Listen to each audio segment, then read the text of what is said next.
Creemos que es posible un mundo del trabajo sin accidentes ni enfermedades laborales. Nuestro camino de evolución nos ha llevado más allá de ofrecerte un producto o entregarte una solución, para pasar al desarrollo de tus propias capacidades, habilitando el acceso a recursos, servicios, información y reconocimiento que potencien el logro de tus resultados de forma autónoma. El trabajo que realicemos juntos a partir de ahora estará orientado en la gestión de tendencias y riesgos, anticipándonos permanentemente a los cambios del entorno y reconociendo al ser humano como la esencia de las organizaciones. Estamos listos para iniciar y ayudarte en este camino importante. Juntos nos aseguramos de avanzar. Pero antes tenemos las siguientes recomendaciones. Primero, elige un lugar tranquilo que facilite tu aprendizaje y evita distracciones que te puedan interrumpir. Segundo, prepara el material que apoyará tu aprendizaje: libreta, bolígrafo, computadora, entre otros. Tercero, conecta los audífonos al dispositivo en el que desarrollarás el curso y evite distracciones teniendo otras páginas abiertas. Cuarto, realiza una breve pausa cuando te distraigas. Será de gran ayuda para retomar el curso. Y quinto, al iniciar cada fase del aprendizaje encontrarás un código QR en la esquina inferior de la presentación. Al escanearlo, podrás acceder a las memorias del estudiante para complementar tu estudio. Luego de estas recomendaciones, estamos listos para empezar. Bienvenidos.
En la administración.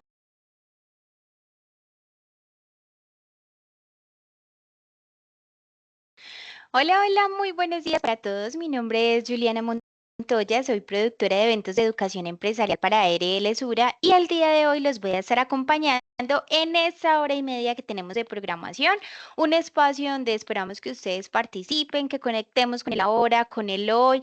Vamos a dejar esos distractores por fuera que hacen que de pronto la información que hoy les queremos compartir no la reciban de la mejor manera. Entonces, la invitación es a que estemos súper conectados. Por aquí ya tenemos participación a través de la opción de PIR. Feliz y bendecido día para todos. Empresa, no sé si lo voy a pronunciar bien, espero que sí. Guiesas de San Martín, César presente. Ahí me disculpa si lo pronuncié mal. Cuéntame ahí si estuvo bien, si me faltó ahí la pronunciación, pero súper bienvenidos. Entonces vamos a ir conectando con el hoy, con el ahora. Vamos a dar unas recomendaciones previas del espacio donde recuerden que cada uno de estos eventos cuenta con certificado y constancia de participación. Dicho certificado y constancia se demora hasta 4 días hábiles para que a ustedes les registre en la página de ARL Sura y solamente se genera para personas afiliadas. Si usted no está afiliado pero quiere permanecer en el espacio, lo puede hacer sin ningún problema, teniendo en cuenta que no lleva constancia o certificado de participación. Adicional, En este momento en pantalla ustedes van a estar viendo un código QR. Recuerden que tenemos dos maneras para diligenciar esa asistencia. La primera es a través de ese código QR que ustedes están viendo en pantalla. Aplica más que todo para esas personas que por X o Y motivo no les deja visualizar la opción de PIR. Y la segunda es a través de PIR. En ese mensaje que ustedes encuentran anclado, donde les damos la bienvenida, van a encontrar el enlace directo para la asistencia y encuesta de satisfacción. Vamos entonces a dar inicio. Recuerden que cada uno de estos espacios cuenta con una duración de 90 días para la grabación, donde ustedes pueden acceder mediante un Drive y ese Drive ustedes van a encontrar la presentación, que es ese material educativo que hoy Carlos nos va a compartir, como el enlace de todas las grabaciones con esa duración de 90 días de los eventos que hemos relacionado, que hemos ejecutado en este 2025, para que ustedes puedan volver a hacer como ese recorrido por el recurso técnico y volver como a repasar esos conceptos. Entonces, en un momento en la opción, sí, bien pronunciado, gracias, excelente, gracias a ti. En un momento en la opción de PIR les voy a compartir el acceso al Drive para que ustedes puedan entonces ingresar a la información. Por aquí voy leyendo esos mensajes de buenos días, Ecoampol Base, de Soraca, súper buenos días, bienvenidos, Empresa NES, Consultoría SAS. Qué chévere que nos vayan dejando ahí esa participación. Dios los bendiga en su infinito amor y misericordia. Bienvenidos y bienvenidas. Así proyectos, bienvenidos también. Ahí vamos proyectando cada uno de esos mensajitos. Hoy vamos entonces a estar hablando de esa seguridad para trabajo seguro en alturas sobre la resolución 4272 del 2021. Nos va a estar acompañando Carlos Mario Carrillo Pérez. Él es administrador en salud ocupacional, especialista en gerencia de proyectos, cuenta con niveles de formación para la gestión en tareas críticas como entrenador de tareas de alto riesgo, trabajo en alturas, espacios confinados, y lleva más o menos 11 años de experiencia o un poquito más para acompañar las empresas en cada uno de estos temas de intervención. Entonces vamos a darle la bienvenida. Yo voy a dejar de compartir por acá. Ya estamos viendo a Carlos ahí en pantalla. Carlos, buenos días, ¿cómo estás? Juliana, buenos días para todos. Espero que este pequeño espacio, digámoslo así, los que ya tienen conocimiento han ido a algún campo de entrenamiento o en su defecto han recibido bastantes capacitaciones, sea provechoso y un pequeño recorderis, porque el tema de trabajo en alturas es siempre recordar, recordar, recordar y recordar. Estamos como ese sistema de gestión. Este es un ciclo continuo donde siempre tenemos que repasar esos conceptos, ¿cierto? Bueno, entonces vamos entrando en materia, Carlos. Te cedo para que des inicio con la presentación. Nos vemos más adelante. Listo. Juliana, por favor, me confirmas si ven la pantalla. Ábrelo. Listo. Ahora sí, perfecto. Listo. Buenos días para todos, me presento, como dijo Juliana, mi nombre es Carlos Mario Carrillo, voy a estar con ustedes este pequeño espacio, digámoslo así que faltando unos 15 minutos, digámoslo así, 10 y cuarto más o menos, estaremos, digámoslo así, haciendo o solucionando todas las dudas o preguntas que tengan durante el proceso de la información. Bueno, como dijo Juliana, hoy vamos a hablar de trabajo en alturas, que es una actividad que en verdad todavía no nos hemos culturalizado bastante con ella y que todavía hay muchas personas que la trabajan y la trabajan de forma muy, digámoslo así, como muy pasiva. Bueno, dando inicio a la presentación, vamos a hacer esta pequeña reflexión. Listo. Seremos más productivos si trabajamos con los requisitos mínimos de seguridad asociados para el trabajo en alturas. Perdón. Entonces aquí vamos a ver unos trabajos mínimos unos requisitos mínimos para trabajo seguro en alturas. Pero quería pues como que en esta pequeña reflexión traer dos refranes o dos frases para que se las lleven en su ámbito laboral o pueden ser en su vida normal. Yo sé lo que sé y sé lo que no sé.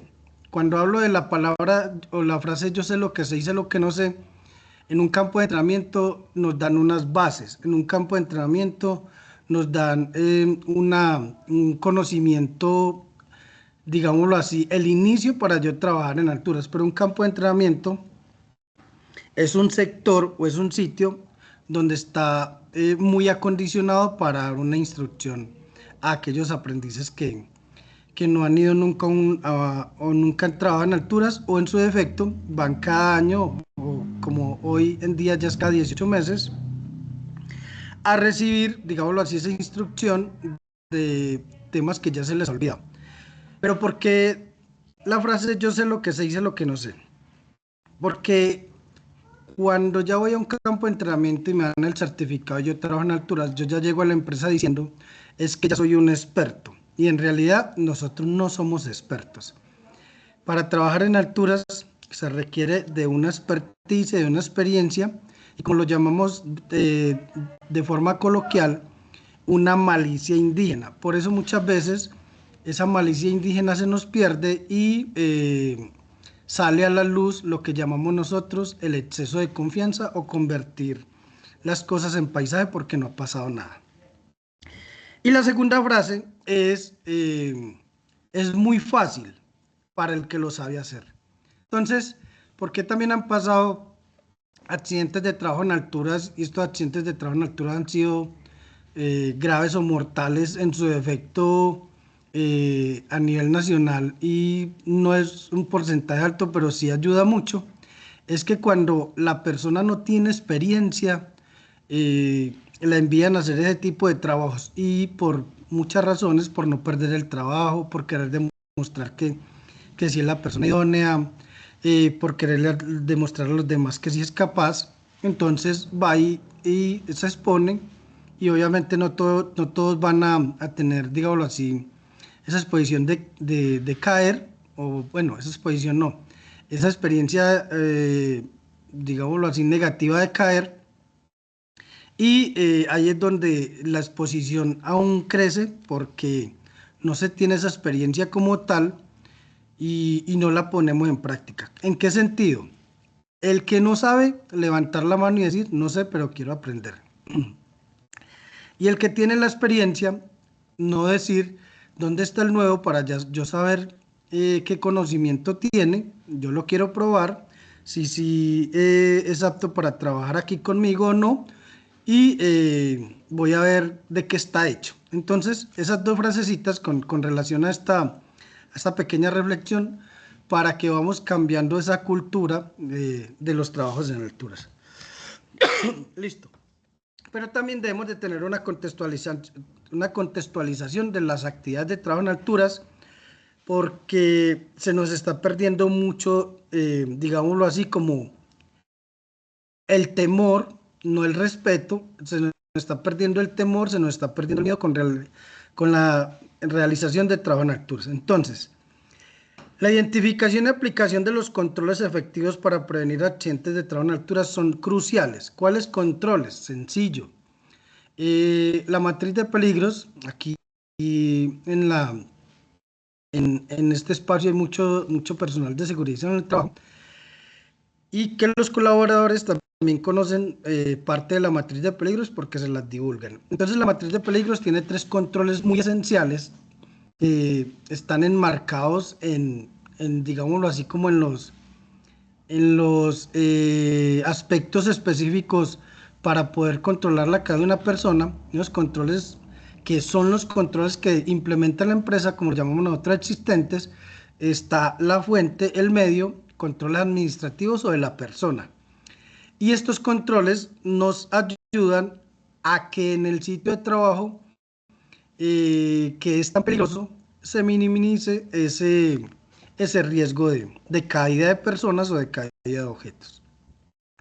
Pero también esta matriz de peligros tiene, digámoslo así, como al fondo, hablando de la GTC 45, algo que se llama jerarquización de controles, donde yo puedo proponer a la empresa mejorar los procesos. Entonces, cuando hablo de la identificación y aplicación, yo tengo muchos métodos. Incluso el mismo trabajador tiene los métodos, digámoslo así, operativos para evitar que una persona tenga un evento no deseado. Al día de hoy, digámoslo así como, al día de hoy ya llevamos casi 17, 18 años con normatividad en trabajo en alturas, pero la mentalidad de la persona, ojalá tengamos un cambio bastante grande. Hemos tenido muchos cambios, sí. Hemos mejorado mucho, sí, pero deberíamos de haber mejorado mucho más con una norma que ya lleva 17 años, digámoslo así como en el ámbito laboral. Primero hablábamos de la 3673, donde sale aquella norma, un reglamento técnico. Las empresas casi no la tuvieron en cuenta y por tal razón, digámoslo así, que sale la 1409, donde acá nos dicen que nos dan o nos obligan a hacer un curso de alturas para poder ser avalados y poder trabajar esa actividad. Pero ahorita, hace más o menos 4 años, 27 de diciembre de 2021, vuelve y sale otra norma, la resolución 4272, esta norma siendo un poquito más, digámoslo así, estricta con relación a las actividades de trabajo en alturas. Y hablo de estricta porque el objeto campo de aplicación que nos dice esta norma, que lo vamos a ver enseguida, nos habla de dos palabras muy, muy, muy fundamentales. Entonces, llevamos 17 años que también la cultura y la mentalidad ha cambiado, pero que al día de hoy debería haber cambiado mucho más. Entonces, tenemos un historial de normas, pero también tenemos un historial negativo de accidentalidad, donde este historial de normas nos hubieran ayudado mucho más a evitar que hubieran pasado estos eventos. Bueno, entonces hablando textualmente, digámoslo así, el objetivo o el objeto campo de aplicación de la resolución 4272 nos dice específicamente que hay que establecer requisitos mínimos de la seguridad para el desarrollo de trabajo seguro en alturas. ¿Qué quiere decir esas dos palabras que mencioné ahorita? Requisitos mínimos. Entonces, primero hablemos de requisitos. Requisito nos habla de un cumplimiento normativo, un cumplimiento legal, una obligación, entre otros. Y hablemos de la parte mínimo. La parte mínimo es aquello básico que debo de tener en cuenta para poder hacer el trabajo en alturas. Cuando estas dos palabras se unen, que digámoslo así, se establecen aquellos requisitos mínimos, entonces hablamos que para trabajar en alturas, como mínimo se requiere de que la persona tenga un nivel de formación requerido para los roles definidos en la norma como lo pide. Entonces, primero se requiere un coordinador de trabajo en alturas, que es aquella persona que es la única persona que está autorizada a nivel nacional, hablando de persona y rol, que está autorizada a nivel nacional para, valga la redundancia, para autorizar un permiso de trabajo en alturas. Con el respeto que se merece de pronto, si hay aquí algún gerente, algún dueño de una empresa como tal, pero ese gerente o dueño de una empresa como tal no está autorizado para decirle de forma verbal a un trabajador: usted puede trabajar en alturas. Solamente lo puede hacer ese coordinador de trabajo en alturas. Pero ese coordinador de trabajo en alturas también debe tener unas condiciones. Ejemplo, si ese coordinador de trabajo en alturas no tiene un permiso de trabajo en alturas, que ese es otro requisito mínimo, no puede autorizar un trabajo en alturas. Entonces, ya van dos requisitos mínimos que debemos de cumplir. Uno, contar con un coordinador de trabajo en alturas, y dos, contar con un permiso de trabajo en alturas. Otro requisito mínimo que hemos de tener en cuenta es que el personal debe estar formado y debe estar avalado por un un centro autorizado por el Ministerio de Trabajo para que como persona operativa vaya y se exponga a realizar las actividades que el empleador le encomiende, vaya y se exponga a caída de trabajo en alturas. Esta persona debe tener un nivel de formación avanzado, pero con un reentrenamiento ya con la 4272 autorizado o reentrenamiento con los dos niveles que acabo de mencionar. Si no tienen ninguno de esos dos, reentrenamiento autorizado, no puede trabajar en alturas. Bueno, pero también tenemos un nivel de formación, jefe de área, que es aquella persona, no digámoslo así, no menos relevante, que es la que autoriza la actividad de trabajo en alturas. Entonces, el coordinador de trabajo en alturas autoriza el trabajo en alturas, pero el jefe del área autoriza el trabajo que se va a realizar o la tarea que se va a realizar como tal. Otro requisito mínimo que hay que tener en cuenta es el uso de los elementos de protección personal y de protección contra caídas. Los elementos de protección personal y contra caídas son algo, voy a hablarlo en términos coloquiales, fastidiosos, son algo aburridores, al trabajador le incomodan, pero en realidad son elementales. Los equipos de trabajo en alturas tienen unas funciones muy elementales, ¿como cuáles? Como ir de forma segura, desplazándose de forma vertical, horizontal, diagonal, desde la zona segura, donde está un nivel inferior, donde esté, a la zona de peligro, donde se va a exponer a caída de alturas. Si yo, ejemplo, me voy a montar a un techo, a una cubierta, y voy por una escalera tipo gato, ya me estoy desplazando de forma vertical por esa escalera y debo de tener un sistema de detección de caídas. Puede ser un freno cable, puede ser, si la escalera está certificada y cumple con la resistencia, los peldaños de 5.000 libras, puede ser con una eslinga como tal. Y después en el techo me desplazo con un carrito de desplazamiento horizontal hacia la zona de peligro. Pero, ¿por qué digo que son elementales? Porque también existe un segundo funcionamiento, y es que el equipo de trabajo en alturas es el que va a detener la caída del trabajador en caso de que este trabajador tenga un evento no deseado. Entonces, las funciones de estos equipos de protección contra caídas son fundamentales mientras yo me exponga a una caída de un nivel bastante, digámoslo así, longitud bastante grande, y que la caída sea grave o mortal. Pero también otros requisitos mínimos que debo tener en cuenta son los aspectos documentales que vamos a ver enseguida, como contar con un programa de prevención y protección contra caídas, con los procedimientos establecidos, una brigada de rescate para trabajo en alturas, un plan de rescate, un PON, contar con hojas de vida de equipos de alturas, hojas de vida de equipos de sistemas de acceso, capacitar el personal de forma periódica con el plan de capacitación anual, eh, dar cumplimiento al al plan anual de, de actividades para trabajo en alturas, entre otros.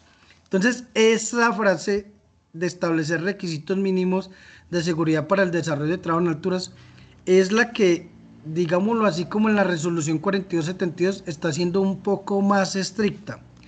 ¿Qué quiere decir? Que si nosotros ponemos en práctica estos requisitos mínimos, no voy a decir que no va a pasar, porque el accidente va a pasar. En el momento en que vaya a pasar, pues va a pasar.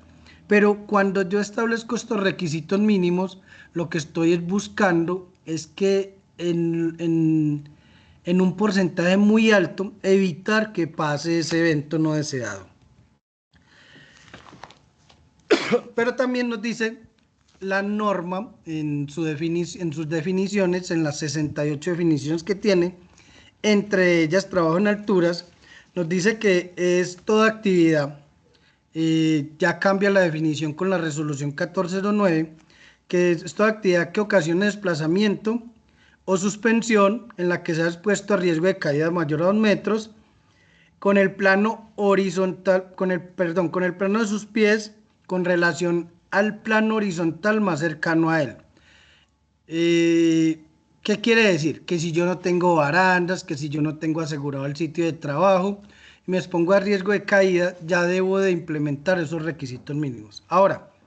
Ahorita había hablado de que aquella persona que había hecho un curso de alturas ya estaba avalado para trabajar en alturas, pero que también necesitaba para poder esta persona hacer un buen trabajo y que esta persona cuando se exponga a riesgo de caída se asegure en el sitio de trabajo, debe tener unas condiciones elementales.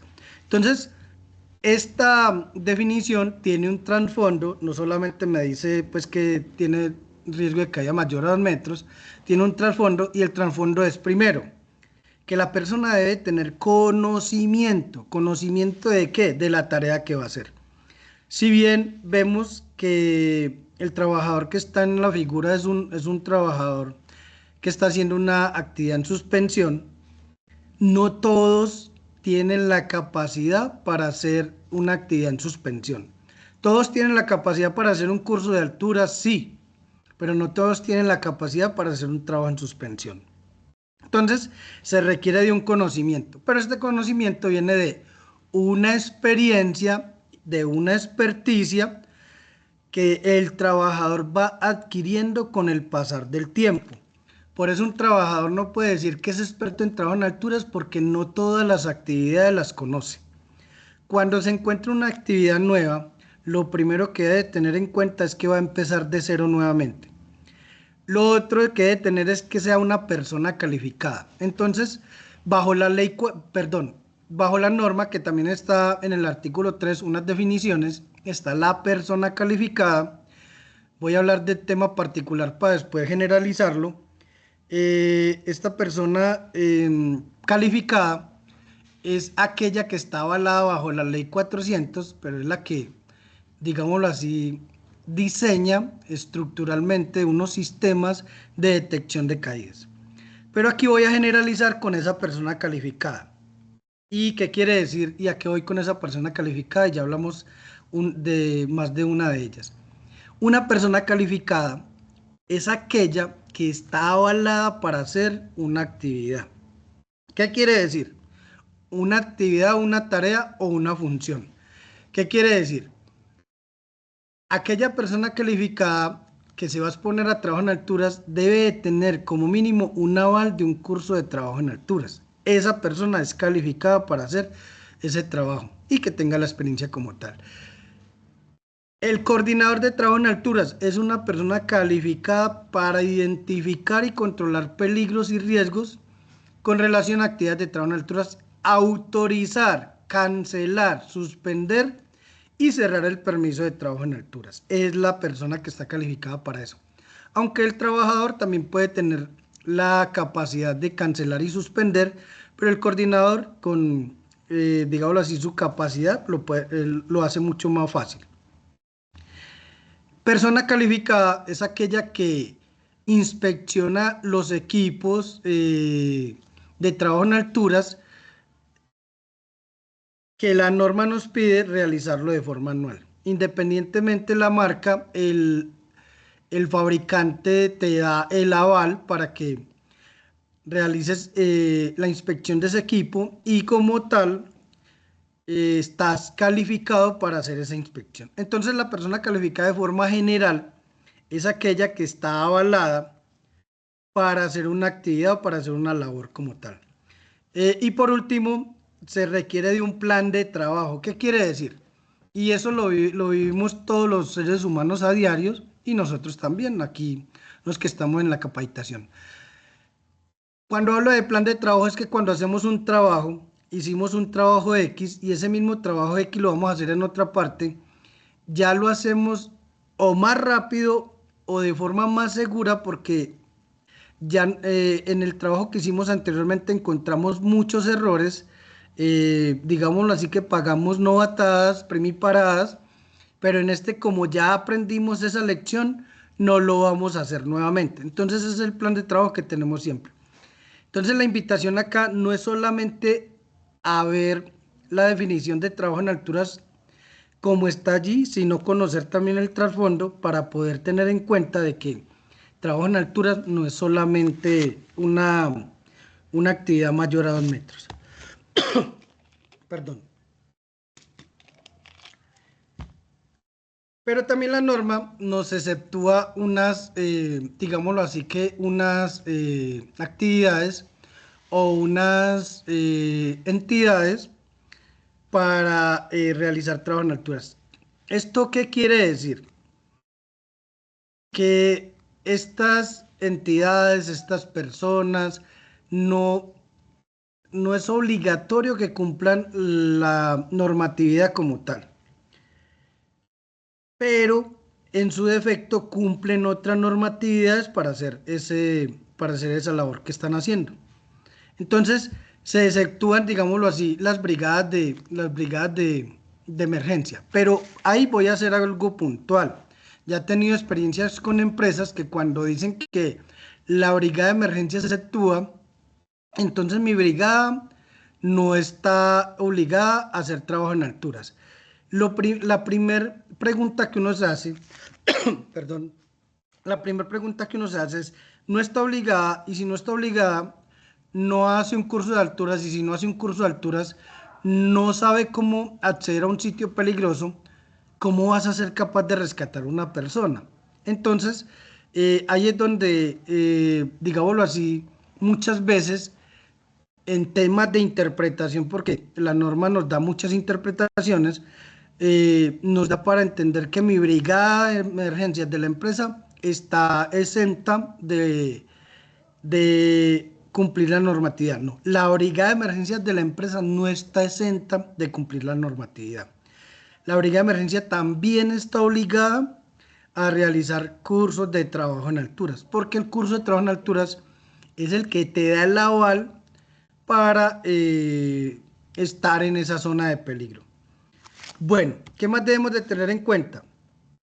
Que cuando se efectúan estas actividades, listo, también hay que hacer digámoslo así, como una contextualización de la identificación de peligros. Entonces, así un cuerpo de bomberos no lo obliguen, este mismo cuerpo de bomberos, digámoslo así, que va más allá de una obligación. Los cuerpos de bomberos, voy a poner caso puntual acá a nivel general en Antioquia, la mayoría tiene cursos de altura, las mayorías tiene cursos de espacios confinados, metiéndome por ese lado, porque ellos ven la necesidad de tener ese conocimiento para poder atender una emergencia de forma segura. Aunque no los obliguen, ellos van mucho más allá. Entonces, cuando ellos identifican ese peligro, ellos están diciendo, no, pero tenemos que adquirir conocimientos. Fuera del que ya tenemos, debemos de adquirir conocimientos por otros lados. Valorar el riesgo, identificar los controles. Hablemos, digámoslo así, como de la ATS, o en el momento que ya lo estamos llamando APA, Análisis de Peligros por Actividad, o cualquier otro nombre. Ahí es donde nosotros debemos de hacer, digámoslo así, como un análisis de qué tan peligroso es y qué tan dañino puede ser para las personas que ingresen a ese sitio de trabajo. Bueno, pero también hablamos de una gestión del riesgo. Acá voy a hablar de la gestión del riesgo de dos formas, de dos maneras. La primera, riesgo en seguridad y salud en el trabajo, y la segunda, riesgo sobre la ISO 31000. Entonces, riesgo en seguridad y salud en el trabajo nos dice que es una probabilidad más una consecuencia. Aquí lo primero que hay que trabajar en el riesgo es la probabilidad, porque la probabilidad es una certidumbre e incertidumbre. ¿Qué quiere decir esa certidumbre e incertidumbre? Entonces, hablemos de la imagen donde está el señor que se va a parar en la cáscara o en la concha del banano del plátano. La certidumbre es que si se para, él se puede resbalar. La incertidumbre es que si se para y se resbala, ¿qué lesión va a tener? ¿Cierto? Entonces, la certidumbre es que yo sé que si pasa algo, lo más probable es que tenga una lesión mayor, pero la incertidumbre es no sé qué lesión va a tener. Entonces, cuando trabajamos en alturas y una persona está en una parte superior, voy a hablar de lo que comúnmente pasa en los barrios, que una persona normal de una casa se sube al techo y uno dice, esta persona se subió al techo y se subió sin arnés. Eso comúnmente lo ve más de uno de ustedes en las calles. Y ustedes empiezan a analizar, y si esa persona se cae, lo más probable es que llegue al piso, porque no tiene un equipo de alturas. Pero no sabemos la lesión que le va a ocurrir. Entonces uno dice, si esa persona se cae, se fractura o se mata. La incertidumbre es, ¿será que sí se cae o será que no se cae? ¿Será que sí? ¿Será que ese techo aguanta? ¿Será que ese techo no aguanta? Entonces, ahí es donde desde la parte de seguridad en el trabajo hay que trabajar mucho en el riesgo, esa probabilidad. Porque cuando ya pasamos a la consecuencia, pues la consecuencia puede ser un daño estructural, un daño en los equipos, herramientas y todo eso, o un daño en el ser humano. Pero también vamos a hablar desde el riesgo de la ISO 31000. El riesgo desde la ISO 31000 me dice que yo el riesgo lo puedo asumir de muchas formas. O lo puedo asumir de forma positiva o lo puedo asumir de forma negativa. Todos, cualquier ser humano en este mundo y los que estamos aquí en la capacitación, siempre vamos a asumir un riesgo. La persona que quiere viajar y quiere experimentar otras culturas en otros países, está asumiendo el riesgo. La persona que quiere hacer un negocio y está planeando cómo hacer su negocio, está asumiendo un riesgo. En trabajo en alturas, la persona que se monta en alturas y que nunca ha hecho un curso de alturas, sabe que está asumiendo el riesgo y que lo puede asumir de forma positiva o de forma negativa. ¿Qué quiere decir? Que no es que la persona que trabaja en alturas y no tenga el curso siempre se va a caer. No, la probabilidad, hablando del riesgo SST, la probabilidad mayor es que se caiga porque primero no tiene conocimiento y segundo no tiene los equipos. Entonces, cuando hablamos desde la gestión del riesgo, esa gestión del riesgo, si la ponemos en práctica desde la ISO 31000 y desde la gestión del riesgo de seguridad y salud en el trabajo, vamos a controlar mucho más las caídas de trabajo en alturas o la caída de objetos en trabajo en alturas. Pero también tenemos, como lo hablábamos ahorita desde la matriz de peligro, esa jerarquización de controles. Todas las actividades de trabajo en altura se pueden eliminar, no, porque para eso nos están formando a nosotros como personas avaladas, pero yo sí puedo eliminar de 10, busco acá la forma de eliminar de 10 una o dos actividades, porque la capacidad está.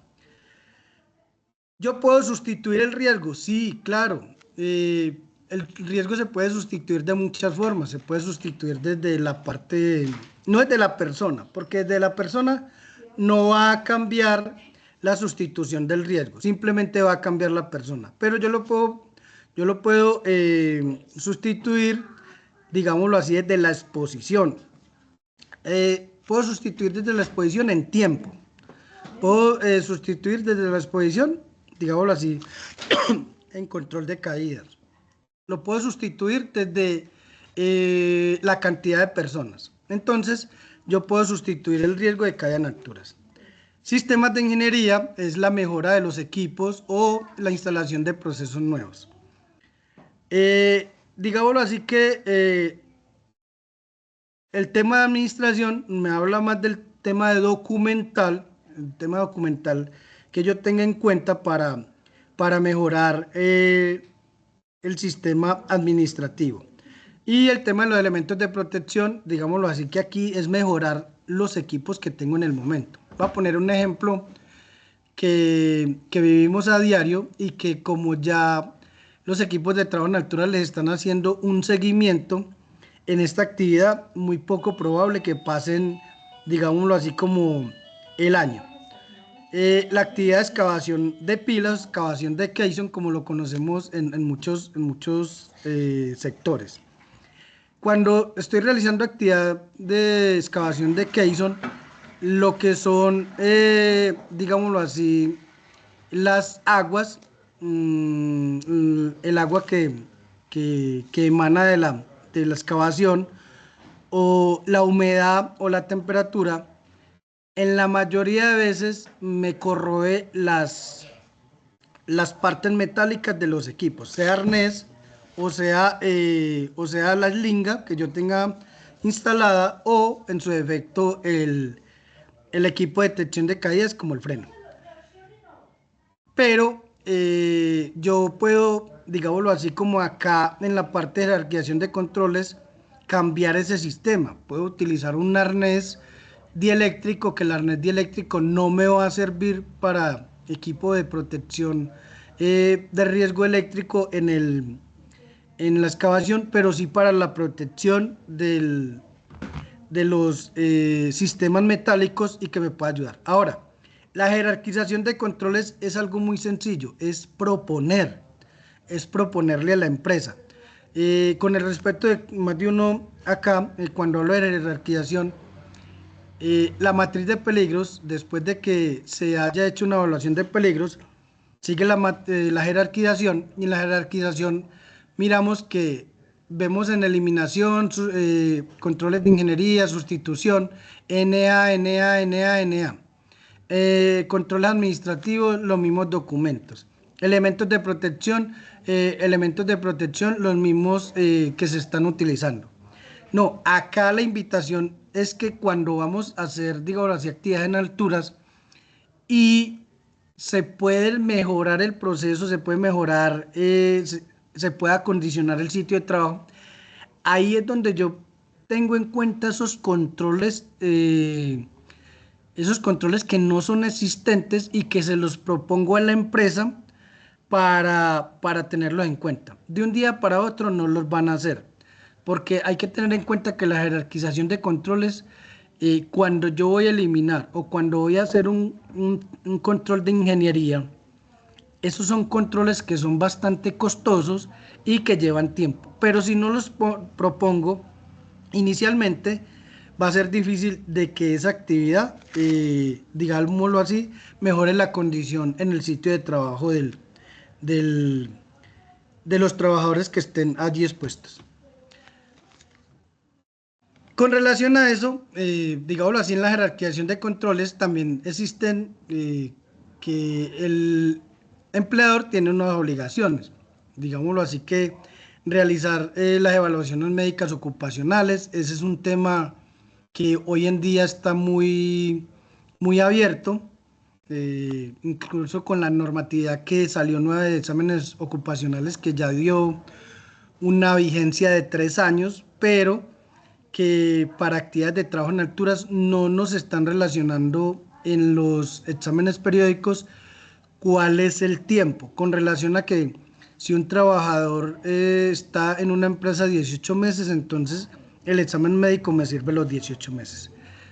Aquí lo más recomendable es que tengan en cuenta, digámoslo así, como tengan en cuenta esa directriz del médico que les está haciendo el seguimiento en el profesiograma, o el seguimiento en las evaluaciones, el seguimiento del personal de la empresa, porque ahí él también tiene ese carácter de decir si esa persona con la exposición de trabajo en alturas si puede mejorar su salud o no. Incluir dentro del sistema de gestión de seguridad solo en el trabajo el programa de prevención y protección contra caídas. Sí, porque el programa de prevención y protección contra caídas como documento es un documento que nos ayuda mucho a la protección del trabajador. Disponer de un administrador y un coordinador de trabajo en alturas es una obligación del empleador, porque son dos roles que son, digámoslo así, importantes y obligatorios. Definir los recursos financieros y técnicos para la compra de los equipos y para la certificación del personal. Disponer de un plan de rescate si si este necesario, no, este necesario, pero si este se llegase a aplicar en una caída. Lo más recomendable es que nunca pase. Implementar las medidas de prevención y de protección para trabajo en alturas.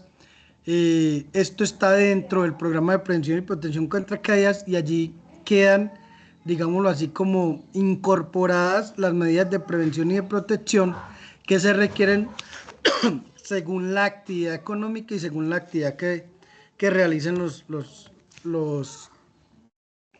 trabajadores. Pero también hay una responsabilidad de los trabajadores. Ya hablamos de unos requisitos mínimos. Si el trabajador pone en práctica esos requisitos mínimos, más estas responsabilidades que tiene, es muy difícil que pase un accidente.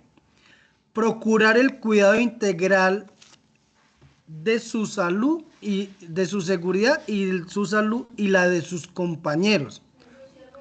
¿Qué quiere decir? Que cuando se haga un trabajo, este trabajo debe ser en equipo, no cada uno por su lado. Y discúlpenme la frase que voy a mencionar, que hasta el día de hoy todavía se escucha de algunos compañeros. Ahorita mencioné que hay mucha cultura, pero todavía debemos mejorar más. Pero cuando vemos una persona que está expuesta a caída de alturas y que su conector, hablando de slinga de protección de caídas, los ganchos los tiene en las argollas laterales y llega un compañero y le dice: hey, amigo, conéctese que los ganchos ahí no le cumplen ninguna función. Y esta persona, la respuesta que le da es: deje de ser sapo, que el que se va a caer soy yo. Ahí es donde este tipo de frases y este tipo de cultura debe de ir cambiando. Participar en el diligenciamiento del permiso de trabajo. ¿Por qué participar en el diligenciamiento del permiso de trabajo? Porque el trabajador conoce dónde, de qué forma y cómo va a ser el trabajo. Si el trabajador solo firma el permiso de trabajo para que lo avalen, ni siquiera sabe dónde tiene el aval o el alcance para realizar trabajo en alturas. Reportar el daño y deterioro de los equipos. Esto ya ha cambiado mucho porque ya le tenemos más control, pero el trabajador también cuando sabe que el equipo tiene daños, lo va reportando. Informar de cualquier condición de salud. Aquí quiero ahondar un poquito en este tema porque tenemos todavía en nuestras cabezas de que cuando yo firmo el permiso de trabajo en alturas, el coordinador de trabajo en alturas es el responsable. Muchachos, no. El permiso de trabajo en alturas tiene 5 firmas, de las cuales una de ellas es la del trabajador autorizado. Cuando hablo autorizado, es que el coordinador de trabajo en alturas diligenció el permiso, llenó la parte donde está el nombre, tipo de documento, número de documento, firma, y cuando el trabajador firma o cuando las personas firman el permiso, lo primero que están diciendo es: yo soy consciente de que mi condición de salud, tanto física como mental, es óptima para realizar la actividad. Entonces acá, un caso puntual porque ningún coordinador de alturas va a saber en qué estado está el compañero de trabajo hasta que, digámoslo así, no evidencie bien si está bajo los efectos del alcohol, si está bajo los efectos de la droga, si esta persona mentalmente tiene problemas. Hasta que no evidencie bien, el trabajador es el responsable de decir si puede o no puede hacer esa actividad. Cumplir con los procedimientos bajo la norma, la resolución 4272, artículo 14, me dice que yo debo de tener como empresa todos los procedimientos específicos para las actividades. Deben ser divulgadas a los trabajadores y los trabajadores cumplir el paso a paso de este procedimiento. Así también se evita que pase un evento. Ahora, los procedimientos pueden entorpecer a veces las actividades, sí, pero nosotros como trabajadores somos los garantes de que ese procedimiento sea bastante, digámoslo así, esencial y bastante seguro. Entonces, yo como trabajador, lo primero que hago es decir, venga, podemos cambiarle algo al procedimiento, porque estos procedimientos también son actualizables. Asistir a las capacitaciones como hoy. Muchachos, todas las capacitaciones que sean bienvenidas, algo van a aprender de esa persona, algo. Lo digo por muchas experiencias que he tenido, porque así yo vea la misma capacitación, la misma información, la va a dar otra persona que tiene una experiencia diferente y que esa experiencia yo ya la puedo poner en práctica.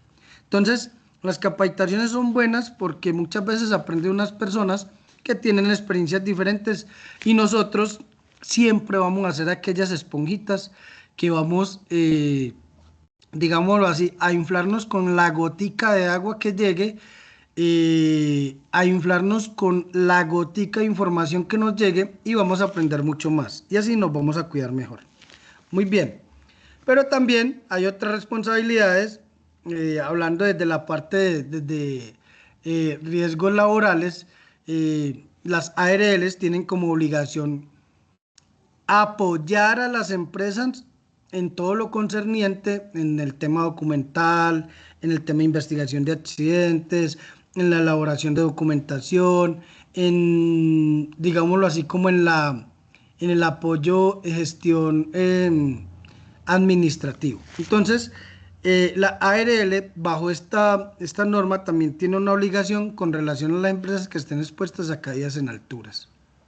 Muy bien, ahorita estamos hablando de unas responsabilidades, de unas medidas de prevención y unas medidas de protección, y aquí voy a hablar de las medidas de prevención, pero no me voy a ir directamente a la definición, sino que cuando hablamos de medidas de prevención es antes de. ¿Qué quiere decir antes de? Que cuando yo vaya a realizar el trabajo en altura ya tenga todo asegurado. Entonces, antes de, debo de tener una gestión documental, entre ellas los procedimientos, entre ellas ya me han formado, ya me han capacitado, ya me han entrenado. Antes de, ya me hicieron un examen médico para ver si soy apto para trabajar en alturas. Antes de, contar con un permiso de trabajo en alturas que esté avalado y firmado y autorizado por el coordinador. Como les mencioné ahorita, ningún trabajo, ninguna actividad se realiza de forma verbal. Nadie está en la capacidad normativa. Cualquiera puede decir que puede hacer cualquier trabajo, pero cuando hablo de la capacidad normativa, nadie está autorizado para autorizar un permiso de forma verbal. Pero ese permiso de alturas también va ligado a un análisis de trabajo seguro, a un análisis de otros peligros. ¿Qué quiere decir? Que nosotros controlamos trabajo en alturas, pero también debemos de controlar los trabajos simultáneos, que hay compañeros que trabajan al lado de nosotros.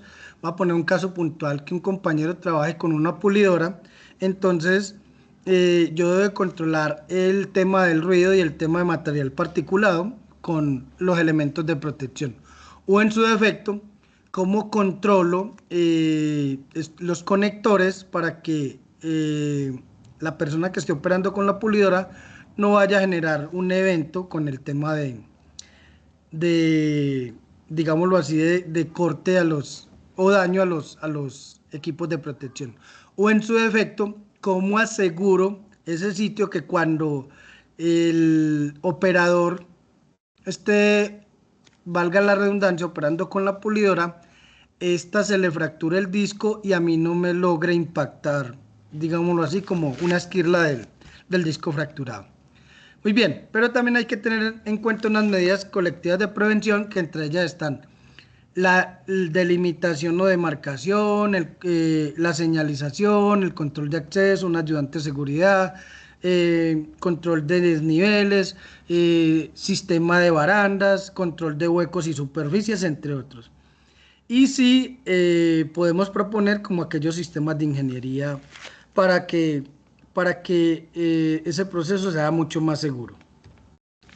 Muy bien, entonces ahorita estábamos hablando de ellos y voy a hacer como énfasis en dos elementos de las medidas colectivas de prevención. Una, en el ayudante de seguridad. El ayudante de seguridad, que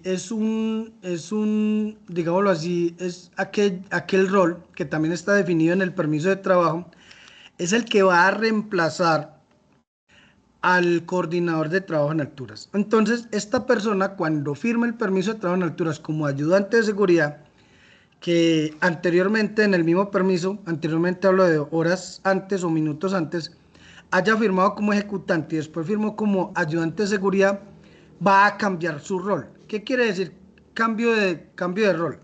Quiere decir que en el momento en que ese trabajador se convierte en ayudante de seguridad, se convierte en una persona garante de vigilar que los compañeros de trabajo no se vayan a exponer a peligros y riesgos.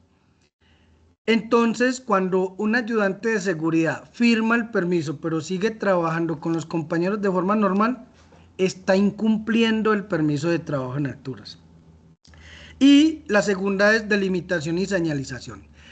En el permiso de trabajo, por allá en la lista de dedicación, tenemos un punto muy crucial que dice: el sitio de trabajo está señalizado y demarcado para el aseguramiento del ingreso de personas no autorizadas o la caída de objetos. Y decimos sí, pero en el sitio de trabajo solamente ponemos aquella cinta de peligro y creemos que con la cinta de peligro ya hemos cumplido con ese requisito. No, la delimitación es usted simplemente dentro de la empresa, digámoslo así, como que generar un espacio solamente para usted, delimitarlo, valga la redundancia, para que nadie de la empresa ingrese allá si no es con su autorización. Entonces, esa delimitación se hace con cualquier elemento que obviamente la misma norma lo dice, con cintas, con riatas, con banderines, con cable, con cadenas, entre otros, pero aquí utilizamos tenemos como más práctico es la cinta de peligro, pero creemos que cuando la cinta dice peligro, ya está la señalización. No, la señalización es el elemento de advertencia que me dice a mí que para ingresar allí yo debo de tener unas condiciones. Entonces, cuando pongamos en el permiso de trabajo, perdón, que está señalizado y demarcado, debemos de tener estos dos elementos, tanto la delimitación, la demarcación para ese sitio de trabajo, y la señalización para que diga peligro, caída de objetos, o no ingrese sin ser autorizado, algo así parecido, pero allá está la señalización. Entonces, estos son todas las medidas de prevención colectivas que hemos de tener en cuenta. Si se cumplen todas, muy bien. Si no se cumplen todas, no hay problema. Cuando digo de cumplir, no es que yo las vaya a hacer, sino que el mismo sitio de trabajo me dice si se necesitan o no se necesitan. Voy a poner el caso puntual en una empresa industrial donde se va a hacer un cambio de luminarias con un elevador y hay control de huecos, no, porque el sitio es, digámoslo así, asegurado, porque ya hay losa, entonces no se cumplen todos los requisitos. Muy bien, Pero también dentro de las medidas de prevención tenemos que hay una capacitación, un entrenamiento. Esta capacitación y entrenamiento, digámoslo así, que bajo el programa de prevención y protección contra caídas, hay unos roles definidos para tener en cuenta para poder cumplir el trabajo en alturas. Primer rol, administrador del programa. Esta persona, digámoslo así, que bajo la norma es un profesional en seguridad y salud en el trabajo, o puede ser profesional en cualquier otra carrera, especialista o magíster en SST. No tiene el alcance ni un técnico ni un tecnólogo, pero que tenga curso de 50 horas, que tenga licencia y que tenga el curso de coordinador de alturas. Esa es, digámoslo así, los requisitos para ser administrador. La persona calificada está, digámoslo así, designada bajo la ley 400. El coordinador de trabajo en alturas puede ser cualquier trabajador que la empresa haya designado, digámoslo así, que tiene pues como el conocimiento, pero ojo, aquí hay una, digámoslo así, unos requisitos elementales. Primero, que tenga buena lectoescritura. ¿Qué quiere decir buena lectoescritura? No es ni escribir bonito, porque si es de escribir bonito, digámoslo así, que el 50% de los coordinadores podrían y el otro 50% no, porque más de uno de ustedes, incluyéndome, escribimos muy feo o escribimos una letra que no se entiende, como muchas veces decimos la letra de médico.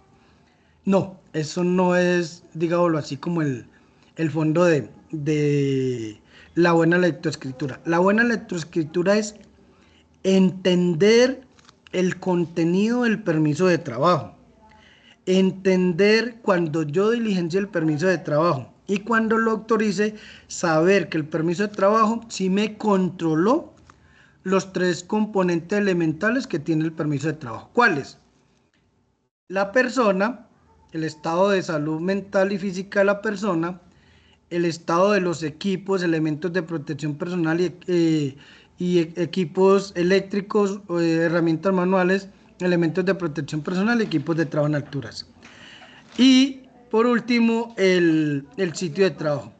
El ayudante de seguridad, que es el que va a reemplazar, digámoslo así, como al coordinador de alturas, en el caso que el coordinador de alturas tenga que retirarse del sitio. Y el trabajador autorizado, que es aquella persona que es la que se va a exponer, digámoslo así, a riesgo de caída, si va a ser una actividad encomendada por el empleador, que en su defecto tenga riesgo de caída en alturas. Muy bien, esta es la estructura del programa de prevención y protección contra caídas. Esta estructura, digámoslo así, que diseñarlo no es difícil, lleva tiempo, pero ponerlo en práctica sí es bastante complejo. Por eso la resolución 4272, como les mencionaba ahorita, es un poco, digámoslo así, es un poco bastante complejo de cumplir. Este es el contenido, me dice un objetivo, para qué está implementado, el alcance, digámoslo así, los sitios y las personas las que van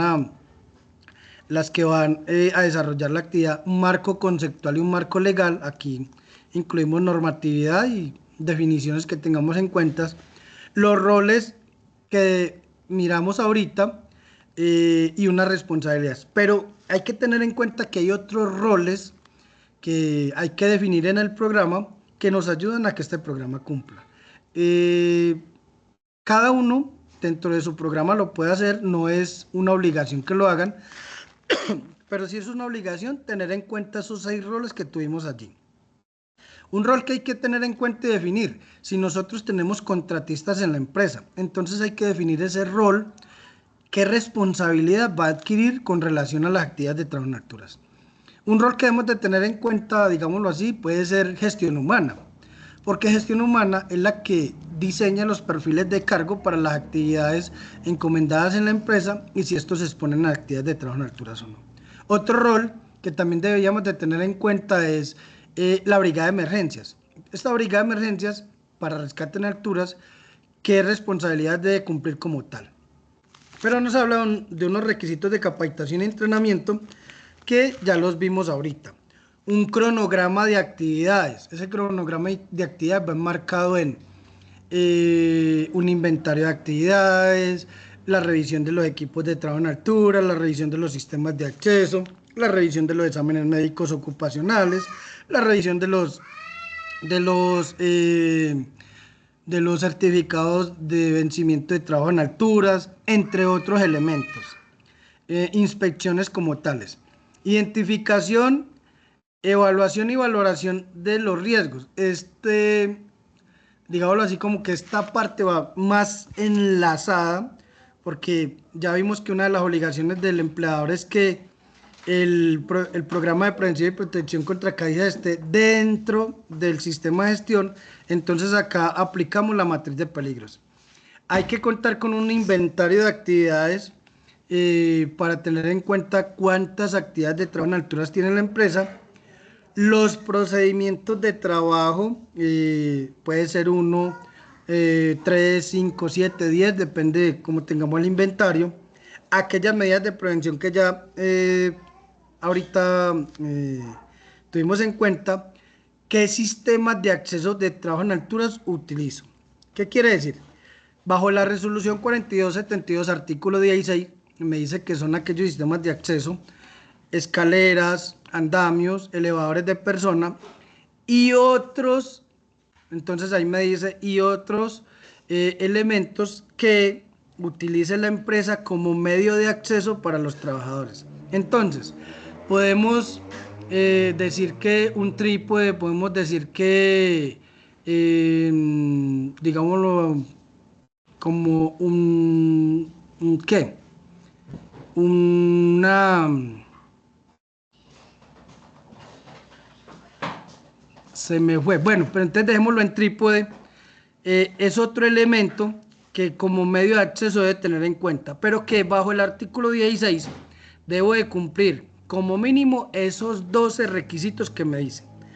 El primer requisito que me dice que todo sistema de acceso debe estar fabricado bajo el estándar específico. Entonces, ese estándar específico lo tiene el sistema de acceso. Por ejemplo, las escaleras están bajo la ANSI A14 y pues unos bajo la Comunidad Europea, entre otros. Esos son los estándares específicos. Medidas de protección. Entonces son aquellos equipos de trabajo en alturas que utilizo, medidas activas, y si necesito utilizar mallas de protección de caídas, esas medidas pasivas, pero yo debo tener esos elementos de protección siempre que yo trabaje en alturas. ¿Por qué? Porque ninguna persona, ninguna, en este mundo sabe cuándo se va a caer. Entonces, ahí es donde el equipo de trabajo en alturas hace su función. Cuando la persona tenga ese evento, tenga esa novedad de caer, el equipo de protección cumple la función de detener la caída. No quiere decir que no le va a generar lesiones, quiere decir que le va a detener la caída a esa persona. Procedimientos en caso de emergencias. Estos procedimientos en caso de emergencias están, digámoslo así, ligados bajo el artículo 26, donde me dice que yo debo tener una brigada de emergencias, donde me dice que yo debo tener unos elementos documentados, donde la brigada de emergencias debe tener una capacitación de entrenamiento, donde yo debo tener un simulacro para poder saber cómo voy a actuar en caso de emergencia. Y unos indicadores, que estos indicadores van entrelazados bajo el decreto 1072. Estos indicadores me hablan de estructura, proceso y resultado. Y estos indicadores me van a decir en qué estado está el programa. Entonces, estos indicadores yo me puedo apoyar desde, digámoslo así, desde la eficiencia, la eficacia y por último efectividad.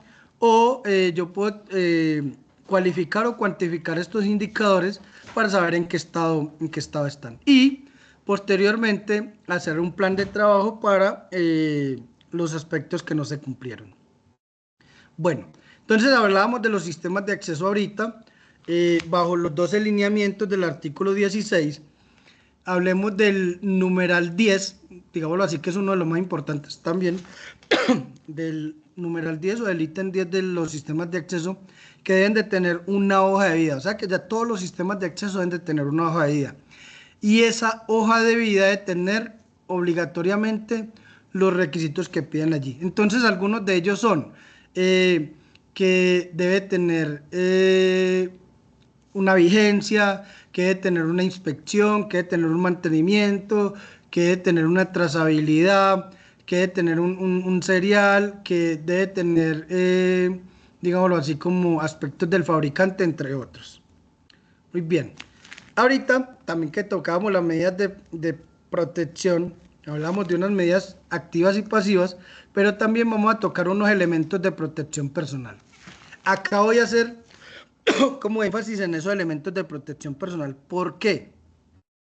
Porque si bien iniciando la capacitación de forma coloquial mencioné que eran un poquito fastidiosos, aburridores, que los elementos de protección personal no eran buenos, pero sí elementales, es porque nosotros como seres humanos tenemos, digámoslo así, dos condiciones, entre muchas, dos condiciones que nos van a deteriorar la salud. ¿Listo? Y esas condiciones no van a cambiar. Una de ellas es la edad. ¿Listo? Entonces, cuando hablamos de la edad, cada uno sabe desde su experiencia que en una edad temprana podía hacer muchas cosas que ya a la edad que tiene ya no las puede hacer. ¿Pero por qué? Porque obviamente ya tiene menos capacidad. Y la otra es la exposición. ¿Qué quiere decir? Que si yo todos los días me expongo a ruido, pues mi capacidad auditiva va a disminuir. Si yo todos los días me expongo a material particulado, mi capacidad visual va a disminuir. Mi capacidad respiratoria va a disminuir, entre otras cosas. Entonces, los elementos de protección personal son elementales para yo tener un cuidado de mi salud con la exposición que yo voy a tener de forma laboral. Muy bien, entonces estas medidas de protección, como ahorita hablábamos de activas y pasivas, voy a concentrarme muy bien en las medidas de protección activas y voy a, así como mentalmente, a generar un triángulo de trabajo seguro en alturas. Así como a más de uno que es de la brigada de emergencias, tiene conocimiento de que el triángulo del juego, para poder que exista una, como lo llamábamos antiguamente, un conato, ahora se llama foco de ignición, o un incendio declarado, se requieren tres elementos: oxígeno, se requiere un comburente, un combustible, o se requiere un calor, o en su defecto muchas veces una chispa. En trabajo seguro en alturas es igual. Para yo evitar caer, cuando yo esté haciendo las actividades de trabajo en alturas, para yo evitar caer de alturas, requiero de tres elementos muy fundamentales, entre ellos el arnés, entre ellos el conector, que puede ser una linga, puede ser un mosquetón, puede ser un freno, entre otros. Y se requiere un punto de anclaje. Si yo elimino uno de esos tres componentes, no estoy realizando una actividad de trabajo en alturas. Si bien ustedes tienen la experiencia que ya por redes sociales, ya por cualquier medio de comunicación, se menciona un accidente en X empresa donde una persona muere por caída de alturas, perdón, lo primero que vemos es que esa persona cae y tiene el arnés puesto, pero le faltó el conector, le faltó la linga. O si bien vemos, la persona cae con el arnés y con la linga o con el conector y vemos que no estaba conectado al punto de anclaje.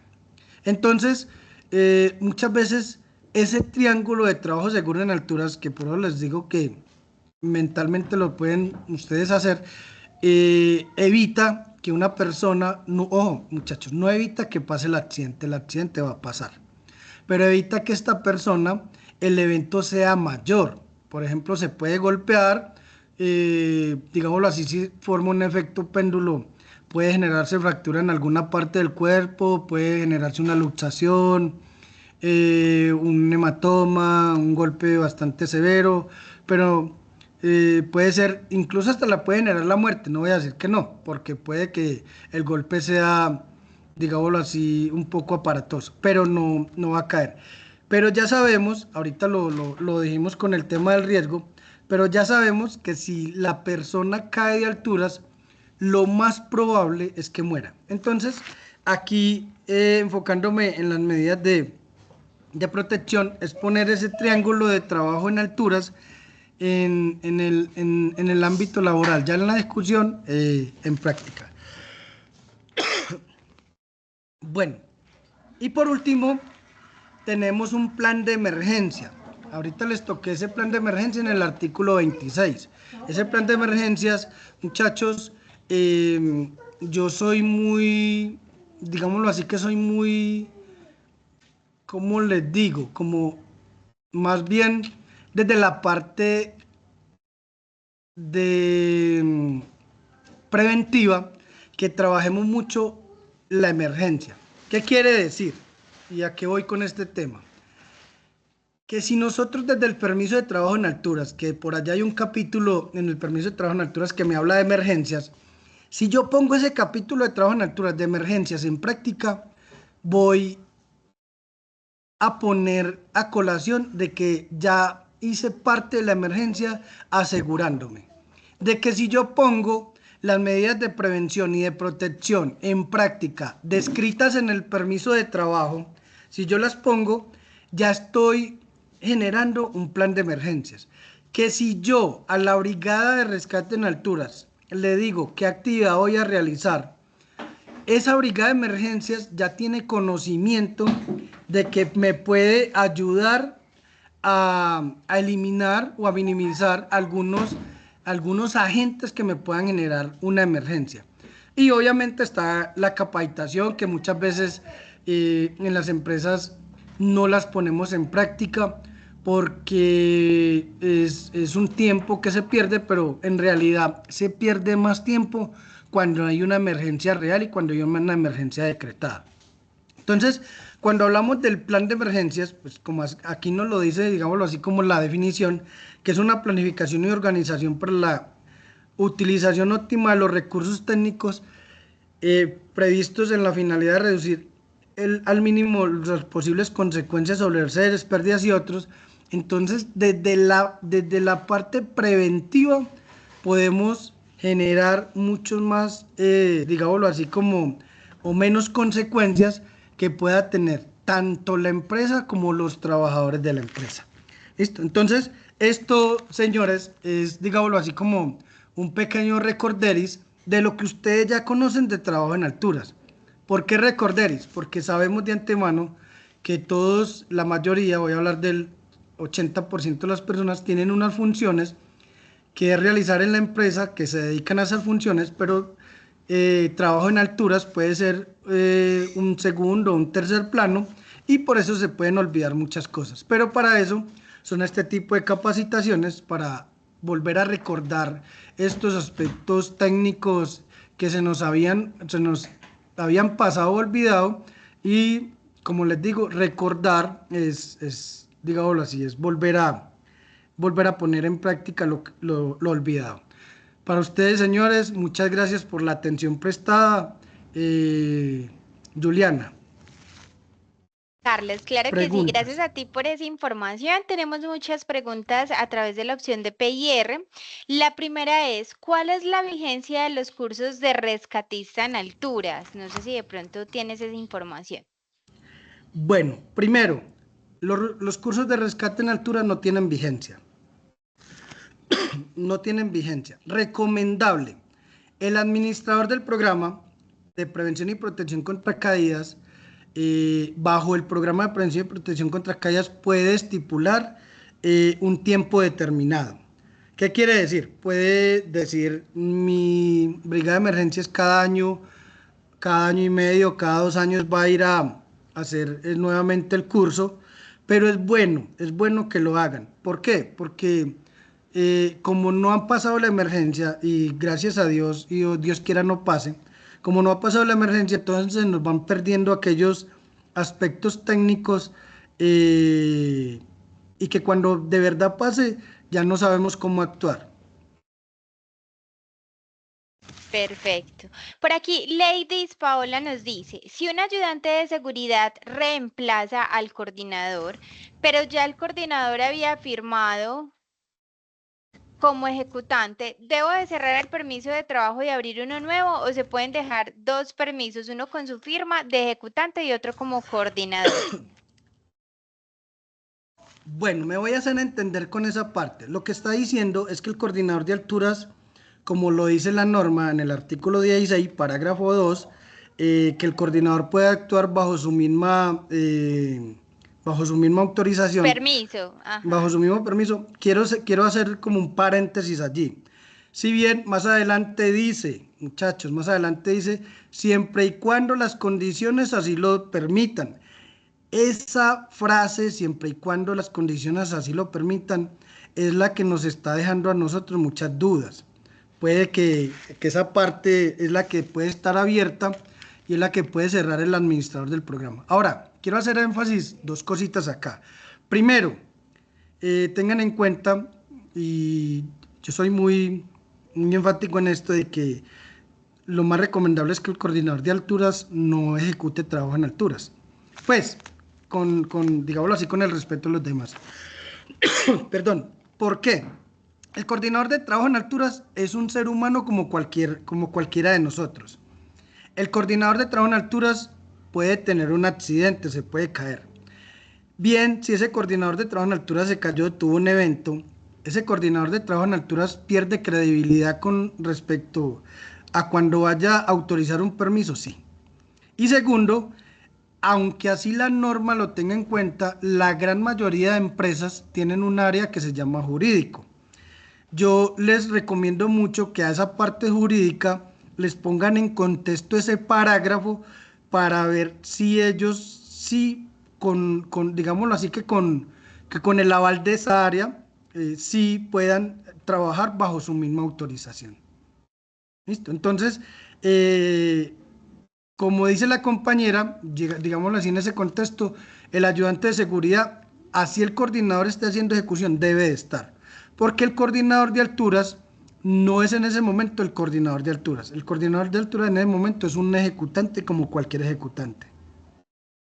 Perfecto. Carlos, vamos a hablar un poquito de ese tema del curso del coordinador de alturas, porque tenemos dos preguntas que nos enfocan al tiempo. ¿Cada cuánto vence? ¿Cada cuánto o si vence? El curso de coordinador de alturas, ¿cada cuánto se actualiza? Si debe ser de manera anual, si no se actualiza o solo se cumple con el tema de reentrenamientos. Listo. Voy a hablar desde la parte general. Los dos únicos niveles de formación de trabajo en alturas que no vencen son trabajador autorizado, que si bien hay más de uno de los compañeros que están acá que tienen el curso de avanzado, que el curso avanzado lo avaló la 4272, entonces el trabajador autorizado no tiene vencimiento, igual el del coordinador de trabajo en alturas. Pero para poder, digámoslo así, usted como coordinador de alturas acceder a la zona de peligros, cada 18 meses debe de, digámoslo así, como de avalar ese coordinador de alturas con el reentrenamiento, si está en la misma empresa. Si no, puede ir, eh, si no, digámoslo así, cada que entre a una empresa debe hacer el reentrenamiento con el coordinador de alturas. Pero ninguno de los dos tiene vencimiento. Ahora, ¿cada cuánto se va a actualizar? En el momento cada que la norma cambie y cada que la norma nos haga exigencia sobre el coordinador de alturas. Ahora, otra cosa, qué pena. Así tenga el reentrenamiento, así tenga el reentrenamiento vigente y no tiene el curso de las 50 o 20 horas, no puede autorizar un permiso. Perfecto. Nos preguntan también si dentro del mismo documento del permiso de alturas se puede incluir el ATS. Sí, sí. Es un documento que lo puedes hacer, digámoslo así, no hay algo en la norma que usted no lo pueda incluir o lo tenga que excluir, no. Puedes hacerlo dentro del permiso de trabajo. Carlos, ¿hay alguna norma que exija periodicidad de exámenes médicos para tareas críticas como lo es alturas, trabajos eléctricos? Eh, Desde la 2346, el único, ahorita es la 32, ¿qué? No me acuerdo bien. Pero desde la 2346, esta otra nueva norma también tiene los mismos exámenes médicos, pero existen 4 exámenes médicos que son de obligatorio cumplimiento, pero hay uno de esos exámenes médicos que tiene una novedad. Los 4 exámenes médicos son examen de ingreso, examen de egreso de retiro, examen posincapacidad y, aunque esta nueva norma tiene de posincapacidad y otro que no me Carlos, acuerdo bien. es la resolución 1843 del 2025 la que establece nueva La, normatividad para los exámenes médicos ocupacionales en listo, Colombia. Se las voy a listo. dejar en PR. Listo, gracias Juliana. Y estas 3 son de obligatorio cumplimiento, pero nos obligan por, digámoslo así, como por la necesidad que pasa en el momento. Pero los exámenes periódicos, ya hay que, digámoslo así, como que el administrador del programa o el profesional de seguridad en el trabajo se debe sentar con el médico de la IPS donde están haciendo los exámenes médicos y definan cuánto es la periodicidad, según, digámoslo así, como la exposición a la que van a estar el personal expuesto. Perfecto, entonces por acá nos dicen, el coordinador SST puede firmar su propio permiso de alturas. Yo creo que aquí ya dimos respuesta con el caso anterior, ¿cierto? Sí. Perfecto, buenos días. Si el trabajador es independiente, pero lo contrata una empresa y realizará actividades de alturas, ¿el examen y el curso lo debe pagar la empresa que lo contrata o quién lo asume? ¿O el independiente? El examen, el examen médico y el curso de trabajo en altura debe venir con la información de la persona independiente. Aquí donde está, digámoslo así, como enmarcado esto, en el artículo 59. Perfecto. Por acá nos dicen, ¿a qué metro se puede usar una eslinga con absorbedor de impacto? ¿Cómo? ¿A qué metros se puede usar una eslinga con absorbedor de impacto? Bueno, desde un centro de entrenamiento nosotros hablamos del requerimiento de claridad y dentro del requerimiento de claridad ponemos en contexto digámoslo así, la longitud de la linga, que la longitud de la linga lo que tiene son 80 metros. Pero aquí el contexto es en el punto de anclaje. Cuando hablamos del punto de anclaje, hablamos del factor de caída. En Colombia hablamos del factor de caída 0, 1 y 2. 0 por encima de la cabeza de la persona, 1, digámoslo así, al nivel de la argolla esternal o la argolla dorsal, y 2 por debajo de la argolla esternal o la argolla dorsal. El punto de anclaje es lo que me define la caída del trabajador y la longitud de la eslinga es lo que me define la caída del trabajador. ¿Por qué?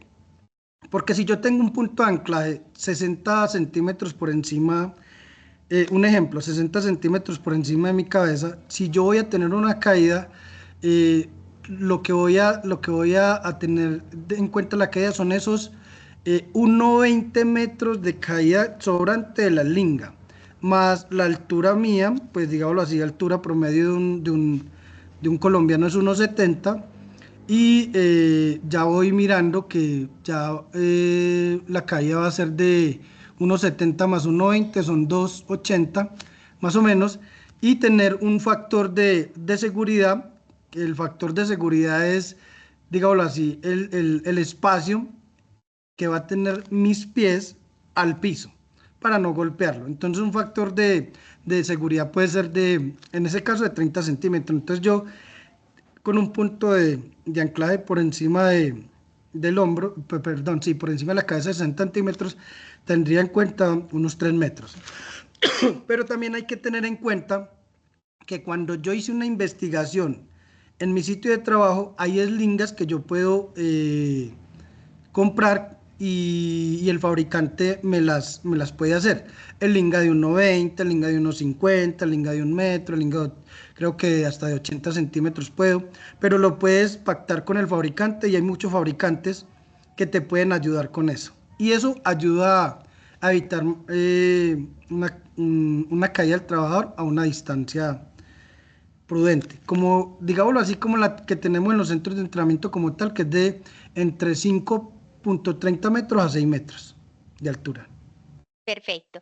Vamos a cerrar con esta pregunta que realiza Carlos López. Sabemos que esto es un tema que genera mucha participación, dudas e inquietudes. La invitación es a que nos sigan acompañando en los próximos espacios para que quizás la puedan aclarar o que incluso consultemos nuevamente la normatividad que tiene allí cada uno de estos parámetros.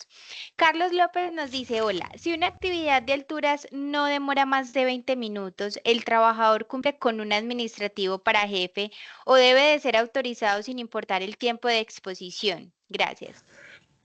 El, el curso de jefes de área es un nivel de formación solo para que aquella persona conozca las actividades de trabajo en alturas. Ese nivel de formación no está autorizado para hacer actividades de trabajo en alturas. El único nivel es el autorizado y, digámoslo así, soportado por el reentrenamiento. Bueno, y el coordinador de alturas. Jefe de área no está Perfecto. autorizado para eso. Bueno, Carles, agradecerte por todo ese conocimiento tan valioso que nos traes el día de hoy. Vamos dando cierre al espacio formativo. Son las 11:31. Te cedo para que te despidas de los asistentes. No, de antemano agradecer a las casi 350 personas que estuvieron. Sabemos que siendo jueves ya es un poco tedioso, a esta hora también es un poquito duro, sobre todo este tema de trabajo en alturas que es, digámoslo así, es el pan de cada día y que lo pongan en práctica. Este tema es de día a día y cuidarnos siempre va a ser la mejor opción. Entonces, muchas gracias por la atención. Espero que la poquita información que se dio haya sido un poquito enriquecedora. Muchas gracias a todos, Así muy es. amable. Así es, Carlos. Recuerden entonces que la presentación y el enlace de la grabación se los voy a subir al Drive, el cual les estuve compartiendo en la opción de PIR. Si no lo lograron evidenciar, se los voy a dejar acá nuevamente. Nos vemos en un próximo espacio. Que tengan un excelente día. Hasta pronto. Hasta Chao, luego. Carlos. Cuídate. Hasta luego. Chao. Gracias.